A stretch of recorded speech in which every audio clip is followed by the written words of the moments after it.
ನಮಸ್ಕಾರ ಸ್ನೇಹಿತರೆ, ನಮ್ಮ ಚಾನಲ್ಗೆ ನಿಮಗೆಲ್ಲ ಸ್ವಾಗತ. ಇವತ್ತು ನಾನು ಒಂದು ವಿಶೇಷವಾದಂಥ ತರಕಾರಿ ಗಿಡವನ್ನು ತೋರಿಸೋದಕ್ಕೆ ಹೊರಟಿದ್ದೀನಿ.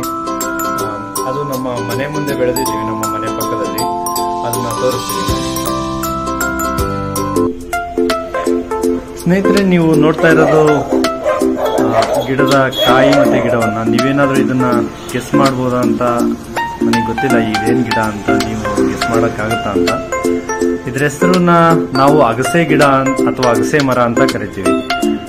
ಈ ಮರವನ್ನ ನಮ್ಮ ತುಮಕೂರು ಡಿಸ್ಟಿಕ್ ಮತ್ತೆ ಈ ಮಳೆ ನೀರು ಕಡಿಮೆ ಅಂತ ಅಥವಾ ನೀರು ಕಡಿಮೆ ಇರೋಂಥ ಕಡೆ ತುಂಬಾ ಬೆಳೀತಾರೆ. ಇದು ಗೊಬ್ಬರಕ್ಕೆ ಯೂಸ್ ಮಾಡ್ತಾರೆ. ನೈಟ್ರೋಜನ್ ಫಿಕ್ಸೇಷನ್ ತುಂಬಾ ಚೆನ್ನಾಗಾಗುತ್ತೆ. ಆಮೇಲೆ ಇದ್ರ ಕಾಯಿ ಮತ್ತೆ ಸೊಪ್ಪು ತುಂಬಾ ಈ ಆಡು ಕುರಿಗಳಿಗೆ ತುಂಬಾ ಯೂಸ್ಫುಲ್ ಆಗಿರೋಂಥ ಆಹಾರ. ಹಂಗಾಗಿ ಅದಕ್ಕೋಸ್ಕರನೂ ಯೂಸ್ ಮಾಡ್ತಾರೆ. ಆಮೇಲೆ ಇದು ನಮಗೆ ನುಗ್ಗೆ ಗಿಡ ಏನಿದೆಯಲ್ಲ ಅದೇ ರೀತಿ ಎಲ್ಲಾ ಪೌಷ್ಟಿಕಾಂಶಗಳು ಇರೋಂಥ ಗಿಡ ಇದು.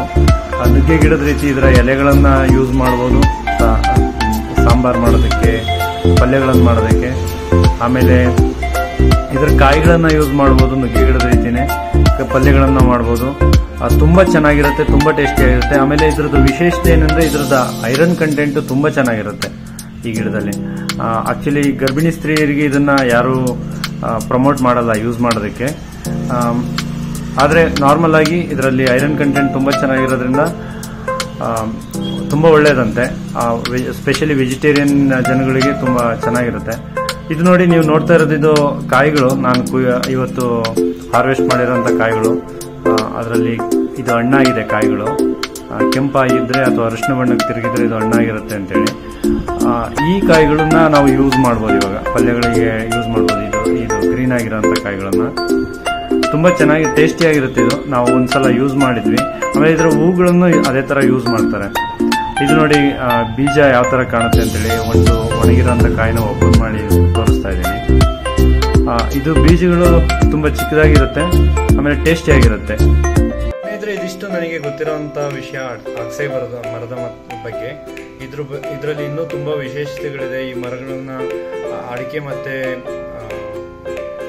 ಬಾಳೆ ತೋಟಗಳ ಸುತ್ತ ಗಾಳಿ ತಡೆಯೋದಕ್ಕೆ ಉಪಯೋಗಿಸ್ತಾರೆ. ಆಮೇಲೆ ಇದನ್ನ ಈ ಅಗಸೆ ಮರಗಳಲ್ಲಿ ಕಾಳುಮೆಣಸನ್ನು ಕೆಲವರು ಬೆಳೀತಾರೆ. ಸೊ ಇದು ರೈತರಿಗೂ ತುಂಬಾ ಉಪಯೋಗವಾದಂಥ ಮರ, ಮತ್ತೆ ಆರೋಗ್ಯ ದೃಷ್ಟಿಯಿಂದ ಒಳ್ಳೆ ಆಹಾರ. ನಿಮ್ಮ ಮನೆ ಹತ್ರ ಸ್ವಲ್ಪ ಜಾಗ ಇದ್ರೆ ಇದನ್ನ ಬೆಳಿಬಹುದು, ತುಂಬಾ ಫಾಸ್ಟ್ ಬೆಳೆಯುತ್ತೆ. ಇದು ನಾನು ಮೊದಲು ನಮ್ಮ ಟೆರೆಸ್ ನಲ್ಲಿ ಬೆಳೆದಿದ್ದೆ. ಟೆರೆಸ್ ನಲ್ಲಿ ಆಲ್ಮೋಸ್ಟ್ ಒಂದು 6 months ಇಟ್ಕೊಂಡು ಅದರದ್ದು ಎಲೆಗಳನ್ನೆಲ್ಲ ನಾವು ಯೂಸ್ ಮಾಡಿ ಆಮೇಲೆ ನೆಲದಲ್ಲಿ ಹಾಕಿದ್ದು. 1 ವರ್ಷದಲ್ಲಿ ಇದು ಇಷ್ಟು ಬೆಳೆದು ನಮಗೆ ಫಸಲು ಕೊಡೋಕೆ ಸ್ಟಾರ್ಟ್ ಆಗಿದೆ. ಸೊ ಜಾಗ ಇದ್ರೆ ಬೆಳೆಯೋದಕ್ಕೆ ಟ್ರೈ ಮಾಡಿ, ತುಂಬಾ ಒಳ್ಳೆ ಆಹಾರ, ಉಪಯೋಗಿಸಿ. ವಿಡಿಯೋ ನೋಡಿದ್ದಕ್ಕೆ ಥ್ಯಾಂಕ್ ಯು. ಶೇರ್ ಮಾಡಿ, ಸಬ್ಸ್ಕ್ರೈಬ್ ಮಾಡಿ. Bye bye. See you in next video.